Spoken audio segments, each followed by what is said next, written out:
जय हिंद दोस्तों। जय हिंद दोस्तों, नमस्कार। हमारे चैनल में आपका स्वागत है। आज हम कक्षा 11वीं भूगोल के छमाही परीक्षा यानी अर्धवार्षिक परीक्षा का जो आप लोगों का ये भूगोल का पेपर है इसको सॉल्व करेंगे। जैसे कि आपको पता है कि आप लोगों का परीक्षा का टाइम टेबल आ चुका है और आपको 3 दिसंबर को आपका पेपर है। इसलिए इस एग्ज़ाम के ओरिएंटेड हमने आप लोगों के लिए पेपर बनाया है और ये आप लोगों के लिए बहुत ही महत्वपूर्ण होने वाला है। इसको आपको बहुत अच्छे तरीके से इसको पढ़ना है। इसमें पूरा पेपर आपको दिया गया है ना। तो आइए चलते हैं। सबसे पहले सही विकल्प को चुनिए। अब देखिए, आपको यहाँ पे भूगोल के लिए ज्योग्राफी शब्द सर्वप्रथम किसने प्रयोग किया है? ज्योग्राफी शब्द का सर्वप्रथम प्रयोग किसने किया?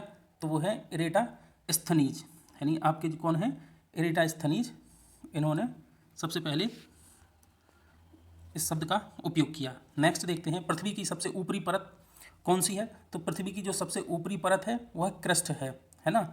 क्रस्ट जो है भूपर्पटी कहलाती है ना। तो पृथ्वी की जो आप लोग जब संरचना पढ़ेंगे तो उसमें बताएंगे, है ना। तो कोर है ना, ये क्रस्ट होती है ना, सियाल, सीमा, फिर इस तरीके से होती है। तो मैं आपको इसको डिटेल से बाद में बताऊंगा। अभी चलिए ऑब्जेक्टिव देखते हैं। नेक्स्ट है, धरातल पर सर्वाधिक विस्तार मिलता है। तो धरातल पर सर्वाधिक विस्तार मिलता है किनका? अवसादी शैलों का। किनका मिलता है? अवसादी शैलों का। आंसर है इसका क्या? अवसादी शैलों का। नेक्स्ट है यहाँ पे, निम्न में से किस अक्षांश पर 21 जून की दोपहर सूर्य की किरण सीधी पड़ती हैं? तो यह है 23.5 डिग्री उत्तरी, यानी इसी को क्या बोलते हैं? कर्क रेखा, है ना। कर्क रेखा। अब आप लोग देखेंगे कि जैसे कि जो भारत का मैप है ना, कि मैं आप लोगों को बता दूं, ये जो भारत का मैप है ना, यहाँ से इस तरीके से, और ये भारत का जो मैप है ये इस तरीके से। तो यहाँ पे जो ये 23.5 डिग्री जो यहाँ से निकलती है ये रेखा, इसी को ही क्या बोलते हैं? कर्क रेखा, है ना। कर्क रेखा होती है। और ये 23.5 डिग्री उत्तरी अक्षांश, यानी उत्तरी अक्षांश वाली ये रेखा कहलाती है। नेक्स्ट देखिए, संकटापन्न प्रजातियों का नाम सूचीबद्ध किया जाता है। तो कौन सी सूची में? रेड लिस्ट वाली सूची में, है ना। रेड लिस्ट में, IUCN है ना, international union conservation for natural resources, है ना। IUCN की एक रिपोर्ट होती है, उसमें संकटापन्न प्रजातियों को रेड लिस्ट में किया जाता है। जो मतलब प्रजातियां विलुप्त होती जाती हैं उनको, या विलुप्त होने की कगार पे हैं, है ना, विलुप्त होने की कगार पे हैं, उनको रेड लिस्ट में रखा जाता है, ताकि उनका संरक्षण किया जा सके। यानी उनकी जो प्रजाति है वह विलुप्त ना हो जाए, इसलिए रेड लिस्ट में डालने के बाद उनका संरक्षण किया जाता है। नेक्स्ट है, बांग्लादेश में गंगा को किस नाम से जाना जाता है? तो बांग्लादेश में जैसे ही गंगा पहुंचती है तो उसका नाम पद्मा हो जाता है ना, उसको पद्मा के नाम से जाना जाता है। नेक्स्ट है, रिक्त स्थानों की पूर्ति कीजिए। यहाँ पर आपको देखना है कि मानव भूगोल की प्रमुख 2 शाखाएं हैं। एक तो कौन सी है? भौतिक भूगोल, है ना। एक है कौन? भौतिक भूगोल, और दूसरी है मानव भूगोल। मानव भूगोल, है ना। तो यहाँ पे 2 भौतिक भूगोल में हम लोग पढ़ते हैं जैसे पर्वत, पठार, है ना। पर्वत, पठार, मैदान, नदियाँ, झरने, है ना, नदियाँ, झरने आदि जो प्राकृतिक चीज़ें हैं हम उनको पढ़ते हैं। इसी भौतिक भूगोल में समुद्र विज्ञान भी आ जाता है ना। समुद्र विज्ञान भी आ जाता है, तो समुद्र के अंदर की चीज़ें, है ना, और पृथ्वी की आंतरिक संरचना, इसी को भौतिक भूगोल के अंतर्गत रखा जाता है। और मानव भूगोल में जैसे जनसंख्या, है ना, जनसंख्या भूगोल, है ना, इसी में आ जाएगा घनत्व, है ना, जनसंख्या का घनत्व क्या है ना, जनसंख्या कहाँ पे निवास करती है ज़्यादा, है ना, इस तरीके से। तो ये मानव भूगोल में आती है जनसंख्या और मानव से संबंधित चीज़ें, और भौतिक भूगोल जो है प्राकृतिक चीज़ें इसमें आती हैं। नेक्स्ट है, पृथ्वी के भाग में घनत्व सर्वाधिक होता है। तो पृथ्वी के कोर में, है ना, क्रोड में, है ना, पृथ्वी के जो क्रोड होता है ना, क्रोड होता है, मतलब अगर इसको 3 भागों में जैसे बांटते हैं तो ये जो क्रोड होता है ना, तो ये जो अंदर का भाग होता है ये सबसे गहरा जो होता है, यानी अंदर का जो होता है, इसको क्रोड बोलते हैं, इसको कोर बोलते हैं। नेक्स्ट है, ज्वार भाटा की उत्पत्ति का मुख्य कारण क्या है? तो ज्वार भाटा की उत्पत्ति का मुख्य कारण क्या है? चंद्रमा की आकर्षण शक्ति। क्या है? चंद्रमा की आकर्षण शक्ति, है ना, चंद्रमा की आकर्षण शक्ति।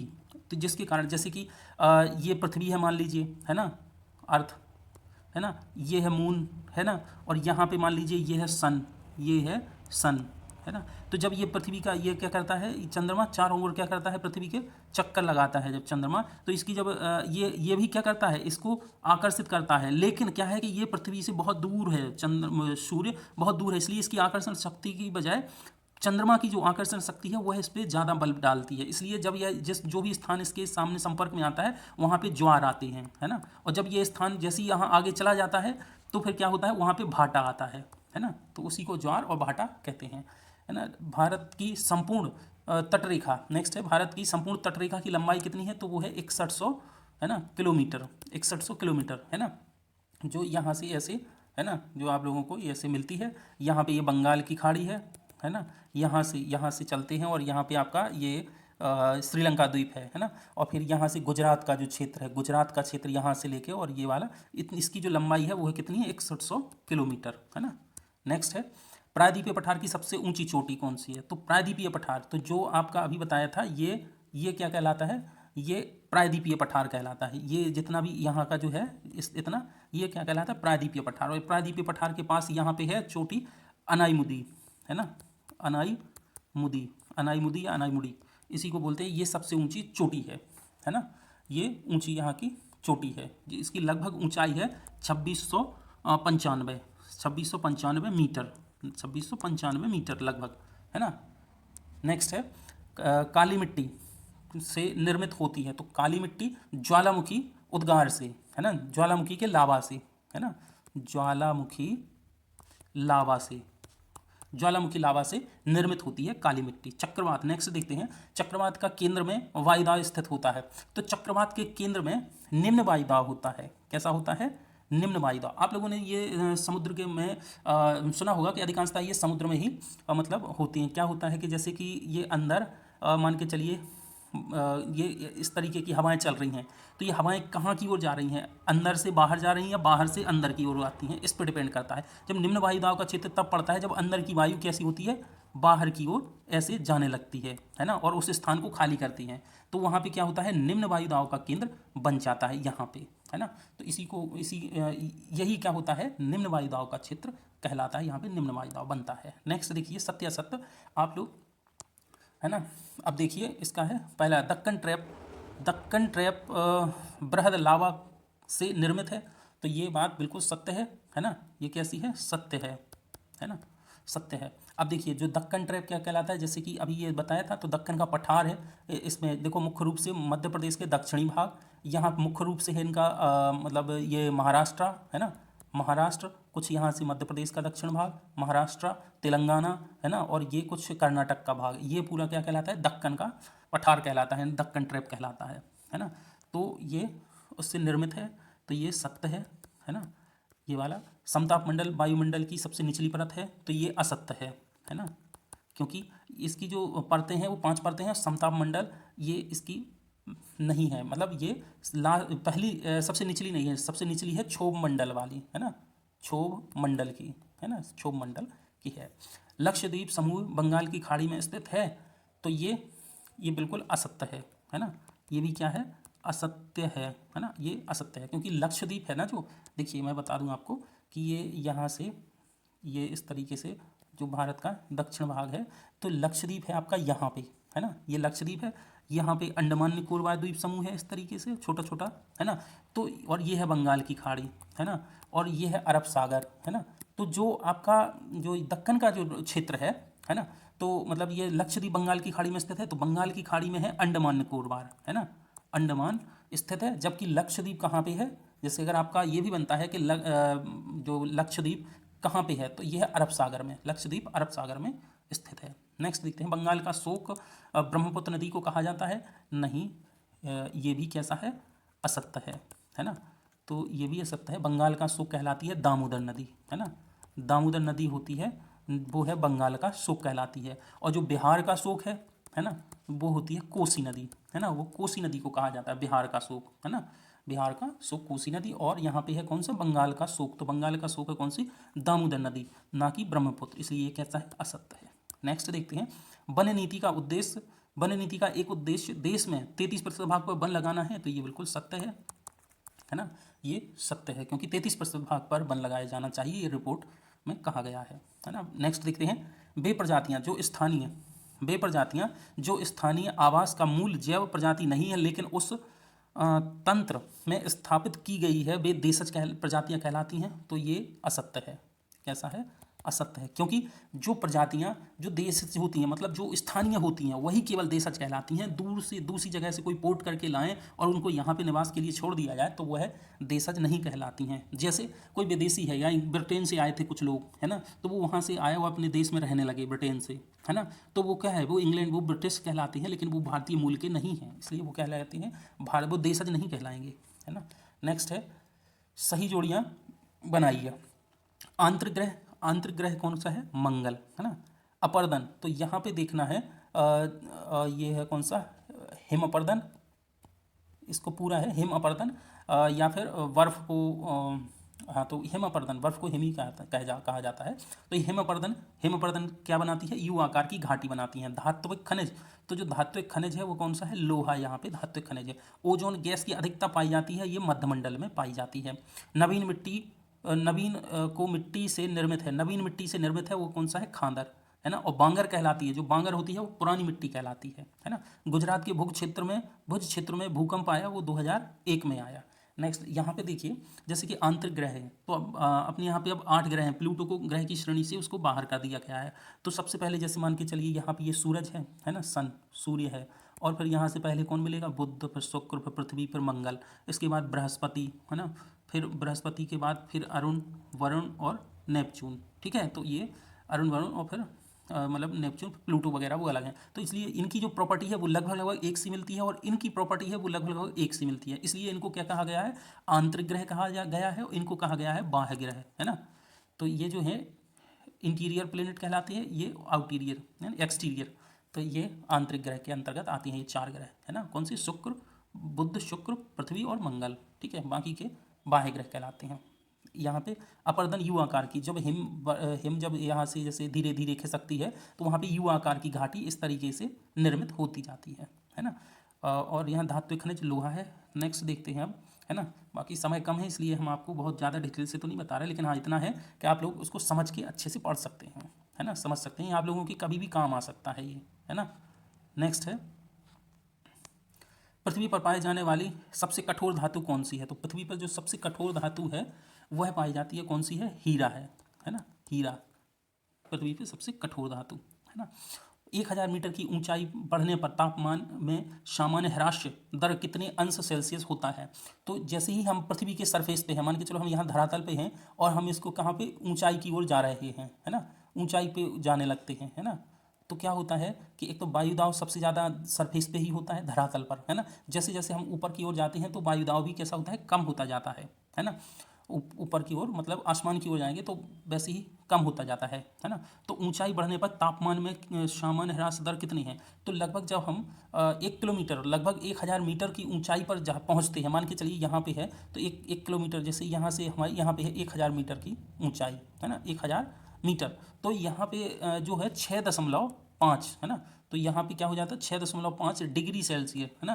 तो मतलब टेम्परेचर कैसा हो जाएगा? कम हो जाता है। इसी को ही क्या बोलते हैं? सामान्य ताप पतन दर, नॉर्मल लैप्स टेम्परेचर, है ना, इसको बोलते हैं। तो ये सामान्यतः 5.5 6 डिग्री सेल्सियस क्या होता है? कम हो जाता है ना।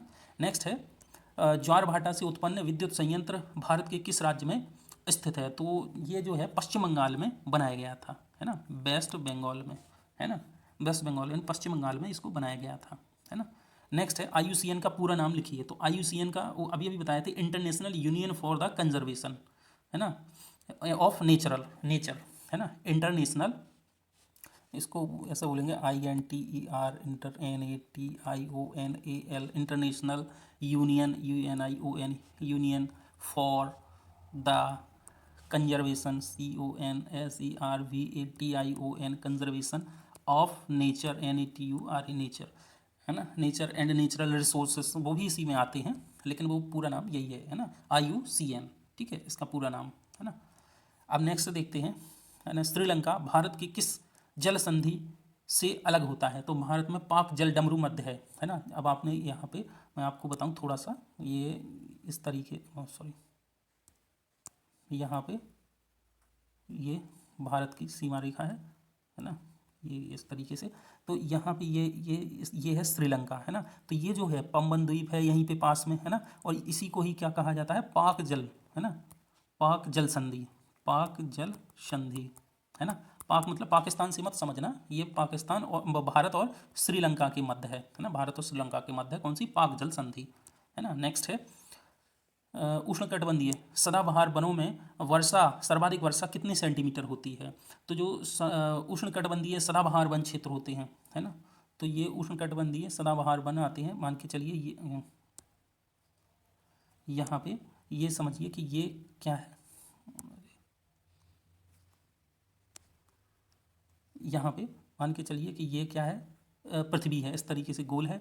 ये कौन सी है, ये इसके 10 डिग्री उत्तर और 10 डिग्री दक्षिण में, है ना। ये 0 डिग्री विषुवत रेखा है ना, इसी को ही भूमध्य रेखा बोलते हैं, है ना। तो ये विषुवत रेखा है 0 डिग्री, और इसके जो 10 डिग्री से लेकर 20 डिग्री तक, है ना, और यहाँ भी 20 डिग्री समझ लीजिए, ये 20 डिग्री उष्ण कटिबंधीय। यहाँ पे ये बहुत ज़्यादा तापमान पाया जाता है, क्योंकि वर्ष भर यहाँ पे सूर्य की किरणें कैसी चलती हैं, यहाँ पे सूर्य की किरणें लगभग सीधी से, ये है सन, है ना, तो यहाँ लगभग सूर्य की किरणें कैसी पड़ती हैं, सीधी पड़ती हैं। इसलिए जो ये क्षेत्र है यहाँ पे उष्णकटिबंधीय क्षेत्र, मतलब उष्णकटिबंधीय सदाबहार वन पाए जाते हैं। और सर्वाधिक वर्ष लगभग यहाँ पे 200 सेंटीमीटर, है ना, 200 सेंटीमीटर वर्षा लगभग वर्ष में, मतलब से अधिक वर्षा मतलब होनी चाहिए या होती है ना, 200 सेंटीमीटर से अधिक वर्षा होनी चाहिए, है ना।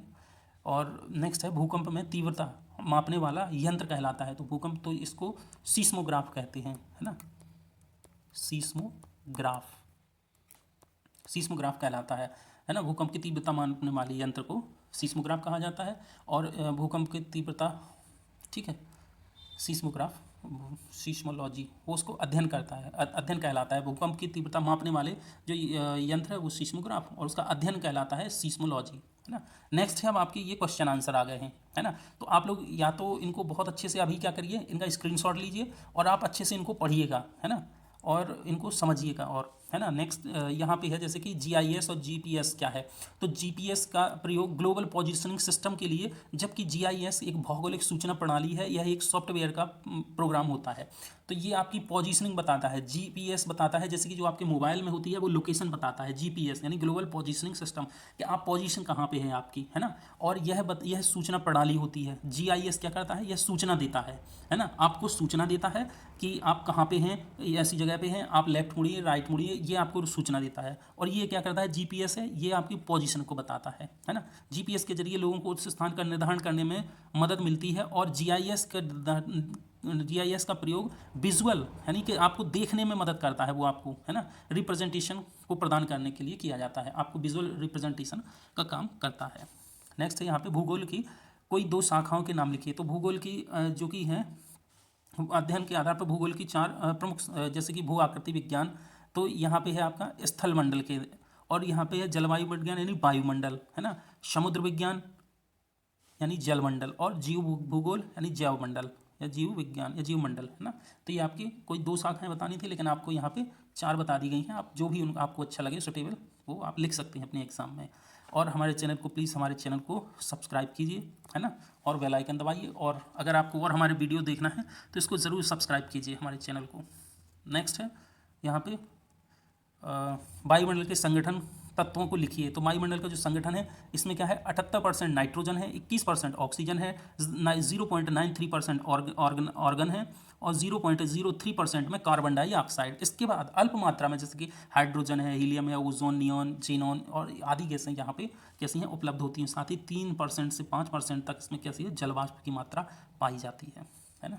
नेक्स्ट है कोहरा और कुहासा में अंतर। तो कोहरा घने होते हैं, कुहासा धुंध कम घने होते हैं। जैसे कभी कभी क्या होता है कि जब हमें कोहरा होता है तब जब सर्दी के समय पे होता है, और धुंध किसी भी मौसम में थोड़े समय पे आ सकती है, मतलब खास के गर्मियों में तो नहीं आती, लेकिन हाँ थोड़ा सा जैसे ठंड का मौसम आता है या मतलब जाते हुए मौसम में, तो उस समय ये धुंध पड़ती है थोड़ी बहुत, है ना।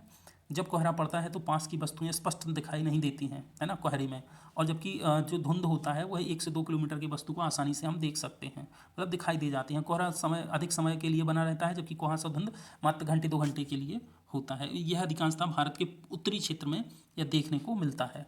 नेक्स्ट है अटलांटिक महासागर की प्रमुख धाराओं के नाम। तो अटलांटिक ओशन के जो प्रमुख धाराएं हैं, विषुवत रेखीय धारा, उत्तर विषुवत रेखीय धारा, गल्फ स्ट्रीम की धारा, अटलांटिक प्रवाह, कैनारी की धारा, लेब्राडोर की धारा, यानी ये लेब्राडोर की बहुत महत्वपूर्ण है, और उत्तरी विषुवत रेखा और गल्फ स्ट्रीम, ये तीन बहुत महत्वपूर्ण हैं। इसके अलावा ये ब्राज़ील की धारा है ना, और ये दक्षिण विषुवत रेखा की धारा, फॉकलैंड है ना, तो ये आपकी अटलांटिक ओशन की प्रमुख धाराएं हैं। नेक्स्ट है यहाँ पे ज्वार भाटा नौका संचालन को कैसे प्रभावित करता है। तो ज्वार भाटा नौका संचालन को कैसे करता है, अब आइए हम आपको इसको थोड़ा सा बताएं यहाँ पे कि जब क्या नाम से ज्वार आते हैं तो ज्वार किस कंडीशन में आते हैं। मान लीजिए ये पृथ्वी है ना, ये अर्थ है ना, और ये क्या है, मून है, यहाँ पे मून लिख लीजिए है ना, मून है ना, और ये है सन है ना, ये सन है, ठीक है। लेकिन जब ये क्या करता है, ये घूर्णन करता रहता है पृथ्वी के चारों ओर है ना, चक्कर लगाता रहता है ये है ना, कौन है, ये मून है ना। और जब क्या होता है कि जब ये जो मान के चलिए जो स्थान है यहाँ पे और इसके सामने आ जाता है, तो यहाँ का जो मान के चलिए यहाँ पे समुद्र है या पानी जल है, तो इसका क्या होता है, लेवल थोड़ा क्या होता है, ऊपर की ओर उठ जाता है ना। मान के चलिए जैसे कि कहीं इस तरीके से कटा फटा या फिर ये इस तरीके से छिछला हुआ कोई क्षेत्र है ना। अब कोई भी बंदर यहाँ से कोई भी जहाज आया, ये इस तरीके से जहाज, और यहाँ पे रुक गया है ना। अब यहाँ तक पानी नहीं है, तो जब क्या होता है कि जब ये सूर्य की मतलब ये चंद्रमा है ना, जब चंद्रमा की किरणें जब इस चंद्रमा अपनी ओर ऊंचाई को खींचता है, जब मान के चलो उस टाइम पे, जब जिस टाइम पे ये जहाज वहाँ पे इस बंदरगाह पे खड़ा हुआ है, उसी समय जब ज्वार आता है ना, तो ये पानी क्या होता है, ऊपर की ओर उठ जाता है, और जैसे ही पानी ऊपर उठता है तो बंदरगाह के यहाँ तक पानी भर जाता है, तो आसानी से यहाँ तक जहाज को अंदर ले जाया जा सकता है। और फिर जैसे यहाँ पे चला जाता है जहाज, और फिर इसको जब क्या नाम से यहाँ पे जो माल होता है वो उतार देते हैं, और जैसे ही भाटा आता है तो उसके सहारे फिर ये क्या होता है, वापस से इसमें चला जाता है, वापस से समुद्र में चला जाता है ये है ना। इस तरीके से ये नौका संचालन में बहुत महत्वपूर्ण भूमिका निभाता है। नौका संचालन में ज्वारीय प्रवाह अत्यधिक महत्वपूर्ण होते हैं। ज्वार की ऊंचाई विशेषकर नदियों के किनारे वाले बंदरगाहों पर ज्वार जब आता है तो बड़े बड़े जहाज बंदरगाहों में प्रवेश कर जाते हैं। भाटा आता है तो उसके सहारे समुद्र में चले जाते हैं। बस वही है जैसे हुगली नदी के तट पर कोलकाता बंदरगाह इसका प्रमुख उदाहरण है। नेक्स्ट देखिए जैव विविधता क्या है ना। तो किसी एक यानी एक पारिस्थितिकी तंत्र में रहने वाले पौधे, जानवर, अन्य जीवों है ना संख्या और विविधता होती है। जब जीवों की संख्या और विविधता बहुत ज़्यादा होती है तो इन विविधताओं को पारिस्थितिक तंत्रों में मौजूद जीवों की विविधता एक माप होती है, यानी एक माप है ना। तो वही क्या कहलाती है, जैव विविधता कहलाती है ना। नेक्स्ट है दुर्लभ प्रजातियां से क्या आशय है। तो वे प्रजातियां जो असामान्य या कभी कभी दिखाई देती हैं है ना, या अर्थात जो विलुप्त होने की कगार पर हैं, जैसे फेनेम, लोमड़ी, हिमालयन ब्राउन भालू, तो ये जो हैं अब इनको क्या है, रेड लिस्ट में भी इनको डाल दिया गया है। IUCN की जो रेड लिस्ट है उसमें इनको डाल दिया गया है, क्योंकि ये दुर्लभ या विलुप्त प्राय जो प्रजातियां होती हैं इनको जब इसमें डाल दी तो इनके लिए क्या होता है, संरक्षण किया जाता है ना। नेक्स्ट है भारत को उपमहाद्वीप क्यों कहा जाता है। तो यहाँ पे है इसे एक उपमहाद्वीप माना जाता है क्योंकि इसमें भूमि का एक विस्तृत क्षेत्र शामिल है, जिसमें उत्तर में हिमालय क्षेत्र, दक्षिण में हिंद महासागर, दक्षिण पश्चिम में अरब सागर, पूर्व में बंगाल की खाड़ी से घिरा हुआ है। अब आइए हम आपको बताते हैं कि जैसे कि भारत जो है ना, तो भारत जो है इस तरीके से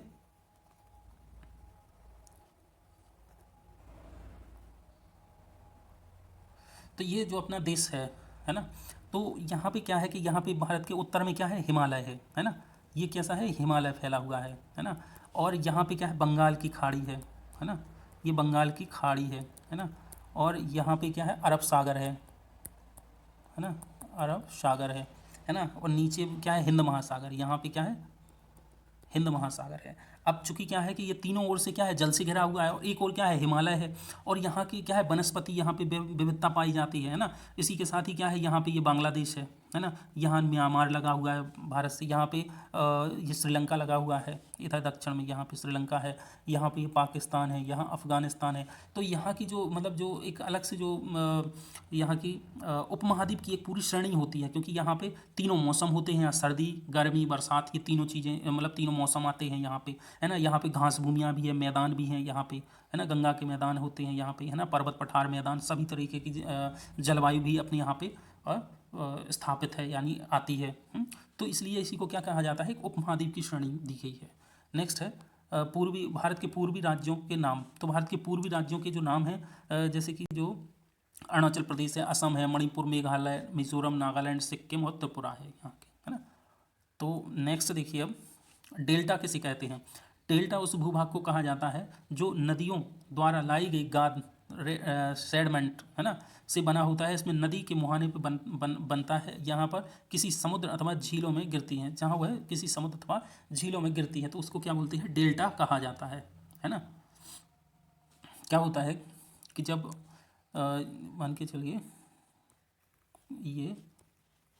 ये यहाँ से जब नदी आती है ना, तो जब नदी आती है तो जब वह नदी अपनी बिल्कुल वृद्धावस्था में होती है तो अपने साथ क्या गाद, बहुत सारा मलबा, मिट्टी, कंकड़, पत्थर, बालू सब एक साथ लाती है। तो जहाँ पे ये यहाँ पे ऐसा क्या करती है, डंप कर देती है यहीं पे, और कई धाराओं में क्या होती है, विभाजित हो जाती है। जब समुद्र में विलीन होती है तो कई धाराओं में विभाजित हो जाती है। तो वहाँ पे इस तरीके से मतलब डेल्टा बन जाता है। इसलिए यहाँ पे क्या है, ये डेल्टा का निर्माण करती है अपने अंतिम स्थिति में, यानी अंतिम समय में नदी। नेक्स्ट है दून। क्या है, हिमालय व महान हिमालय के बीच पाई जाने वाली घाटियों को दून कहते हैं, जैसे कि देहरादून है ना, कोटली दून, पटली दून, ये इस तरीके, लेकिन देहरादून इसमें बहुत फेमस है ना। नेक्स्ट है मृदा के दो कारण, अपरदन के दो कारण लिखिए। एक तो क्या है कि वनों की अविवेकपूर्ण कटाई। अगर वन क्या करते हैं कि जो पेड़ होता है, जैसे कि ये जो पेड़ होता है तो उसकी जो जड़ें होती हैं वो इस तरीके से फैली रहती हैं, है ना। तो वो अपने साथ जो है मिट्टी को जकड़े रहता है ना। जब वो है अपनी कम से कम इतने क्षेत्र को कवर कर लेता है कोई भी एक पेड़, है ना। तो इसी तरीके से बहुत सारे जब पेड़, जब जंगल होते हैं तो अपने साथ मिट्टी को क्या करते हैं, अपनी ओर मतलब रोके रहते हैं मिट्टी को। तो इससे क्या होता है, उसका कटाव, मिट्टी का कटाव नहीं होता है। तो इसलिए जब वन कट जाएंगे तो मृदा का क्या हो जाएगा, अपने आप क्षरण हो जाएगा। वनस्पति आवरण में कमी, वनों में आग लगना। तो जब वन में आग लग जाती है, पेड़ जल जाते हैं तो स्वाभाविक सी बात है वो खत्म हो जाते हैं पेड़, है ना। और भूमि को बंजर या खाली छोड़ना वायु अपर्दन के लिए प्रेरित करता है। अगर कहीं स्थान में पेड़ नहीं है तो वहाँ पे क्या होता है, रेगिस्तान हो जाता है। नेक्स्ट है वानिकी। क्या है ना। तो इस तरीके से आप इसका स्क्रीनशॉट ले लीजिए, है ना, वानिकी क्या है ना, और इसको आप लोग अच्छे से पढ़िएगा, है ना। देखिए ये है सुनामी, है ना। ओजोन क्षय के प्रमुख कारण, तो ओजोन के क्षय के मुख्य रूप से कारण है CFC कार्बन, है ना। CFC क्लोरोफ्लोरोकार्बन है। ये solvent, spray, refrigerator, air condition द्वारा जारी किए जाते हैं। इसकी वजह से क्या होता है, जो ओजोन की परत है वह क्षरण हो रही है। नेक्स्ट यहाँ पे ज्वालामुखी विस्फोट के लाभ, है ना। तो ये ज्वालामुखी विस्फोट से क्या होता है कि जब नीचे पृथ्वी के गर्त में बहुत सारे खनिज पदार्थ दबे हुए हैं, जब ये लावा के माध्यम से जब बाहर आते हैं और जब वो ठंडे हो जाते हैं तो इन्हीं से मतलब हमें बहुत सारी खनिज, जैसे लोहा हुआ, निकेल, कोबाल्ट हुए, है ना, एल्यूमिनियम हुआ, तो ये सब क्या होते हैं, पृथ्वी के गर्त से बाहर आ जाते हैं और ये हमारे लिए क्या होते हैं, उपयोगी होते हैं। नेक्स्ट है बाढ़ नियंत्रण के उपाय। तो बाढ़ नियंत्रण के लिए जो है नदियों के ऊपर क्षेत्र में अनेक जलाशय बनाए जा सकते हैं, है ना। तो नदियों के जो ऊपरी क्षेत्र हैं वहाँ पे जलाशय यानी तालाबों को बना दिया जाता है। तो जो पानी आता है तो वो एकाएक से नदियों में न जाके वो पहले जलाशयों में डंप होता है, तो जिससे बाढ़ आने से रोका जा सकता है। सहायक नदियों द्वारा उनके छोटे छोटे बांधों का निर्माण करना चाहिए। नदियों में बाढ़ के खतरे को कम किया जा सकता है। नदियों के जल संग्रहण को वृक्षारोपण किया जाना चाहिए, है ना। तो जो जहाँ पे जल का संग्रहण हो रहा है तो वहाँ के आसपास क्या होता है, जैसे कि मान लीजिए ये तालाब है, इसके चारों ओर क्या होना, पेड़ लगा दिए जाएँ तो इसका बांध हमेशा क्या होता है, मजबूती से बना रहेगा, है ना। नेक्स्ट है अरब सागर में गिरने वाली प्रमुख 4 नदियों के नाम, है ना। तो सिंधु नदी सबसे महत्वपूर्ण नदी है। इसके अलावा भारत में नर्मदा, ताप्ती नदियाँ अरब सागर में गिरती हैं, है ना। और इसके अलावा यहाँ पे यहाँ पे ताप्ती के बाद है धनश्री, है ना, और है ना, इस तरीके की नदियाँ हैं यहाँ पे, मांडवी, रचौल, है ना। तो ये भी यहाँ पे अरब सागर में गिरती हैं। मरुद्यान से क्या तात्पर्य, मरुद्यान मरुस्थल में पाए जाने वाले पानी के स्रोत हैं जिसमें पानी के उत्सित कुएं, झरने आदि से आते हैं। इनके कारण, जिसके कारण वहाँ पर कुछ हरियाली, खजूर के वृक्ष उग जाते हैं, इसलिए उनको इसे उद्यान कहा जाता है ना। तो ये है बंगाल की खाड़ी के प्रमुख द्वीपों के नाम। तो बंगाल की खाड़ी के जो प्रमुख द्वीप हैं, है ना, जो अभी बताए थे, बंगाल की खाड़ी कहाँ पे है, पूर्व उत्तर में, है ना। तो यहाँ पे जैसे कि इसमें मेरगुई द्वीप समूह, श्रीलंका द्वीप समूह, अंडमान द्वीप समूह, निकोबार द्वीप समूह, तो ये प्रमुख उसके क्या हैं, द्वीप हैं। अक्षांश रेखाओं की विशेषताएं, तो ये रेखाएं पूर्व से पश्चिम दिशा में, विषुवत रेखा पूर्व से पश्चिम में ये समानांतर रेखाएं खींची जाती हैं, वृत्ताकार होती हैं। जैसे ग्लोब है ना, जैसे कि आप लोगों को बताया कि ये ग्लोब है, तो ये पूर्व से पश्चिम की ओर इस तरीके से खींची जाती हैं। और मुख्य रूप से जैसे 0 डिग्री अक्षांश रेखा, इसको विषुवत या भूमध्य रेखा कहते हैं, है ना, भूमध्य होती है। इसको बोलते हैं मकर रेखा, है ना, 23.5 डिग्री, है ना। और ये है कर्क रेखा, कर्क रेखा ये है 23.5 डिग्री, है ना। तो ये जो 3 रेखाएं प्रमुख है, बाकी 66.5 डिग्री उत्तर, 66.5 डिग्री दक्षिण में, है ना। ये 4 5 रेखाएं बहुत महत्वपूर्ण हैं। इन्हीं से तापमान का हम लोग आकलन करते हैं, है ना। के बीच की समान होती है। इनके बीच की जो दूरी होती है, एक अक्षांश से दूसरे अक्षांश के बीच की दूरी बिल्कुल समान होती है। विषुवत रेखा वृत्तों की ओर बढ़ने वाले वृत्त छोटे हो जाते हैं, मतलब जो सबसे बड़ा वृत्त होगा वह विषुवत रेखीय वृत्त होगा, बाकी सब छोटे होते जाते हैं, लेकिन इनके बीच की दूरी लगभग समान होती है ना। नेक्स्ट है भारत का अक्षांशीय एवं देशांतरीय विस्तार। तो भारत का जो अक्षांशीय और देशांतरीय विस्तार है, देखिए इस तरीके से, है ना, मतलब इस तरीके से, तो उत्तर से लेके दक्षिण, उत्तर से लेके दक्षिण तक का, पूर्व से लेके पश्चिम तक का, है ना। 8 डिग्री 4 मिनट यहाँ से स्टार्ट होता है, 8 डिग्री 4 मिनट यहाँ से, 8 डिग्री 4 मिनट से लेके और 37 डिग्री 6 मिनट तक, 37 डिग्री 6 मिनट तक ये क्या है, ये उत्तरी अक्षांश है ना।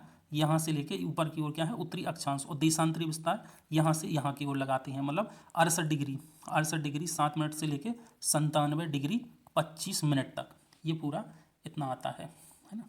इसकी फिर होती है 3200 किलोमीटर के लगभग यहाँ पे है इसकी। नेक्स्ट देखते हैं यहाँ पे, कर्क रेखा भारत के कितने राज्यों से होकर गुजरती है। तो कर्क रेखा भारत के 8 राज्यों से होकर गुजरती है, जिसमें गुजरात, राजस्थान, मध्य प्रदेश, झारखंड, छत्तीसगढ़, पश्चिम बंगाल, त्रिपुरा, मिजोरम से होकर ये गुजरती है। अब नेक्स्ट है यहाँ पे 18वां, ब्रह्मांड की उत्पत्ति संबंधी बिग बैंग सिद्धांत की व्याख्या कीजिए। आधुनिक समय में ब्रह्मांड की उत्पत्ति संबंधी सर्वमान्य बिग बैंग सिद्धांत, इस सिद्धांत के अनुसार मतलब जो है सर्वमान्य, इसको बिग बैंग सिद्धांत माना गया है ना।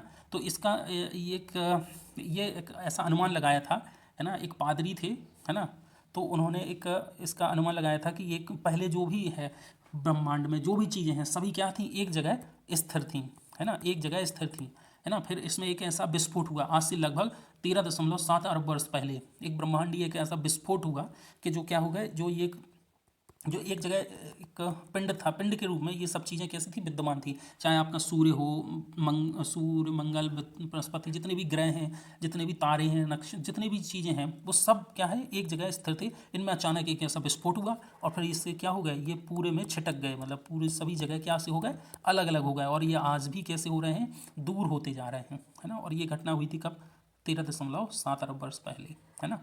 तो ऐसा माना गया है, तो इसी को क्या कहा गया है, बिग बैंग सिद्धांत, है ना।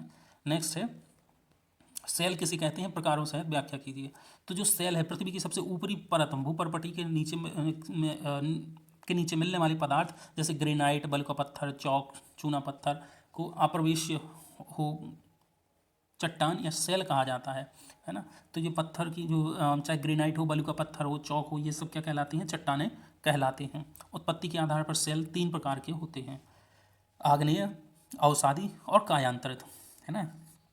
तो आग्नेय देखते हैं, इन सेलों का निर्माण पृथ्वी के भीतरी भाग में उपस्थित गर्म द्रव पदार्थ के ठंडा होने से, मतलब जब ज्वालामुखी क्रिया होती है ना, मान के चलिए ये क्या है, ज्वालामुखी, इसके क्या है, अंदर पृथ्वी के गर्त है, इससे क्या होता है, ये जब बाहर निकलता है धुआं, लावा और बहुत सारी चीज़ें, गैसेस, है ना। और जब ये क्या होते हैं, यहाँ पे पृथ्वी के धरातल पर आकर ठंडे हो जाते हैं, है ना। तो यही क्या कहला, यही मतलब जो होती हैं, जो प्राथमिक चट्टानें होती हैं, उनको आग्नेय चट्टानें कहा जाता है ना, जब इनके निर्मित होती हैं। और जब यही प्राथमिक चट्टानें, है ना, यही चट्टानें, जैसे कि एक बार विस्फोट हुआ और ये दब गया ना, दोबारा से विस्फोट हुआ, फिर से ये क्या होगी, चट्टानें दब गई, तो इनकी प्रॉपर्टी में क्या हो जाता है, परिवर्तन हो जाता है ना। तो ये संगमरमर, स्लेट, चौक में बदल जाती हैं, है ना। तो ये इस तरीके से जो जो दूसरी जो ऊपर से आती है, तो उसको क्या बोलते हैं, अवसादी, है ना। तो ये जब घिस घिस के, है ना, जब ये घिस घिस के दूसरी जगह डंप हो जाती हैं, तो इन्हीं को क्या बोलते हैं, अवसादी सेलें बोलते हैं। जैसे देखिए यहाँ पर धरातल पर बहने वाले हवा पानी के तोड़ फोड़ कर के बहुत अजैव और जैव पदार्थों के निचले भाग में परत में जमा करते हैं, तो यह कालांतर में जमाव चट्टान के रूप में परिणत हो जाता है, जिन्हें अवसादी पत्थर या चट्टान के रूप में जाना जाता है। अब नेक्स्ट देखिए यहाँ पे कायांतरित, है ना, कायांतरित सेल, है ना। तो जो कायांतरित सेल हैं, तो ये चट्टानों के रूप, दबाव के कारण, चट्टानों के तापमान और दबाव के कारण अपना रूप बदल लेते हैं, जिन्हें कायांतरित चट्टान कहते हैं। जैसे स्लेट है, संगमरमर है, हीरा, कार्बन का ही अपर रूप है हीरा, है ना। तो ये भी नेक्स्ट यहाँ पे नदी अपर्दन व निक्षेपण से निर्मित स्थलाकृतियों का वर्णन कीजिए। तो नदी के जो अपर्दन व निक्षेपण से निर्मित जो स्थलाकृतियाँ हैं, जैसे कि ये पवन के द्वारा अपर्दन, मतलब अपर्दन का मतलब होता है कटाव या काटना छाँटना, है ना।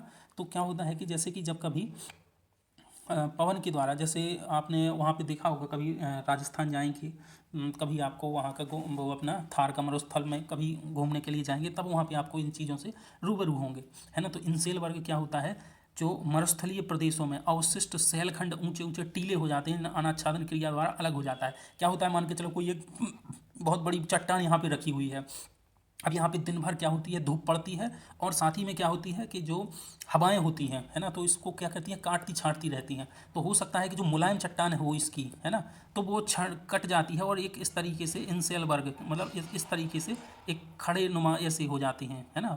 तो इस तरीके की जब आकृति बन जाती है तो इसी को ही क्या कहते हैं, इंसेल वर्ग कहा जाता है ना। ऊंचे ऊंचे टीले हो जाते हैं, तो इन्हीं को ही क्या कहता है, कहा जाता है, इंसेल वर्ग कहा जाता है। नेक्स्ट है छत्रक शिला। छत्रक शिला जो छतरी के नुमा हो जाती है, जैसे कि कोई ऐसी होती है, जैसे आकृति ऐसी इस तरीके से, है ना, इस तरीके से ऐसे, और इस तरीके से जो मान के चलो इस हो गई। यहाँ की जो कच्ची मिट्टी थी वो हवा द्वारा उड़ के चली गई, कई बार इसमें अंदर छेद भी हो जाते हैं, आर पार हो जाते हैं, है ना। तो इस तरीके की जो छत्रक शिला है, भूस्तंभ भी इस तरीके के शैल कठोर आवरण द्वारा आरक्षित होता है, निकटवर्ती मुलायम चट्टानों के स्तंभ के रूप में अवशिष्ट रह जाती है, इसी तरीके से, है ना। अब होता है क्या, पवन के द्वारा निक्षेपण से निर्मित स्थलाकृति, है ना। तो जो पवन के द्वारा जो निक्षेपण से निर्मित जो स्थलाकृति होती है वो क्या करती है कि जैसे कि वहाँ पे जो काटी, मान के चलो जो मैंने बताया था अभी, इंसेल वर्ग है, या इसको काट के तो कहीं तो वो वायु को जो कहीं तो डंप करेगी, तो यहाँ पे उसने काटा और कहीं दूर लेके चले गए, है ना। तो लोएस का मैदान जो होता है वहाँ पे इस तरीके की आकृति, मान के चलो इस तरीके की, वहाँ पे यहाँ से काटा और उसने यहाँ पे एक टीले बना देती है ना, टीले बना देती है बहुत सारे, तो उसको इसको लोएस कहा जाता है। बलुका स्तूप कहलाते हैं, है ना। तो बलुका स्तूप ऐसे होते हैं, जैसे इस तरीके के ऐसे स्तूप बना देते हैं, है ना। तो इस तरीके स्तूप जैसी आकृति होती है तो उसको बलुका स्तूप कहा जाता है। नेक्स्ट है बरखान। बरखान यानी पवन द्वारा लाई गई बालू के निक्षेपण से निर्मित अर्धचंद्राकार बरखान कहलाता है ना। नेक्स्ट है यहाँ पे भारत में निर्मित मानचित्रों को दर्शाइए। तो आइए हम आप चलते हैं, भारत का मैप बनाते हैं थोड़ा सा।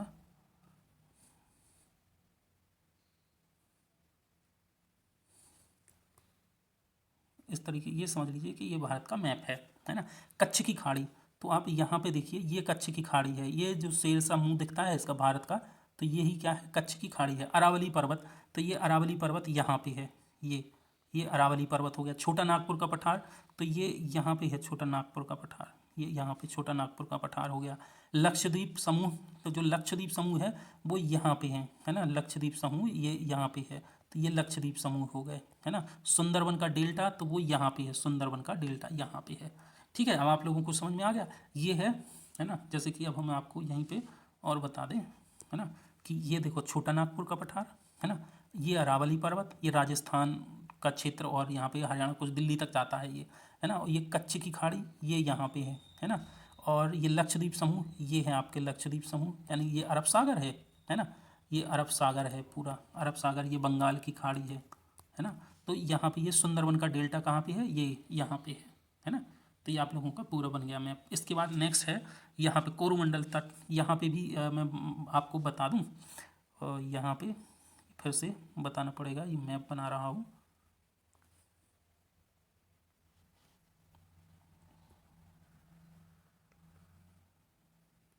है ना। इस तरीके से ये भारत है। अब क्या होता है कि कोरोमंडल तट, है ना, तो कोरोमंडल तट ये यहाँ पे है, देखिए मैं आपको यहाँ पे बता रहा हूँ, है ना। कोरोमंडल तट ये है पूरा का पूरा कोरोमंडल तट, है ना। मुंबई पुणे औद्योगिक क्षेत्र, तो ये यहाँ पे है मुंबई पुणे औद्योगिक क्षेत्र, है ना, ये कोरोमंडल तट हो गया, है ना। और ये कर्क रेखा भारत के लगभग ये निकलती है और यहाँ से इस तरीके से चली जाती है, तो ये कौन सी हुई, कर्क रेखा। बॉम्बे हाई, ये बॉम्बे हाई मुंबई के पास यहाँ पे है, ये मुंबई हो गया यहाँ पे, है ना। तो ये यहाँ पे है बॉम्बे हाई, ये पड़ता है यहाँ पे। इंदिरा पॉइंट पड़ेगा आपका यहाँ पे, अंडमान निकोबार द्वीप समूह के लगभग दक्षिण में, है ना। तो यहाँ पे इंदिरा पॉइंट है, यहाँ पे कौन सा है, इंदिरा पॉइंट, है ना। इसके साथ ही तो वही हमारे चैनल को प्लीज़ सब्सक्राइब कीजिए, है ना। Thank you for watching.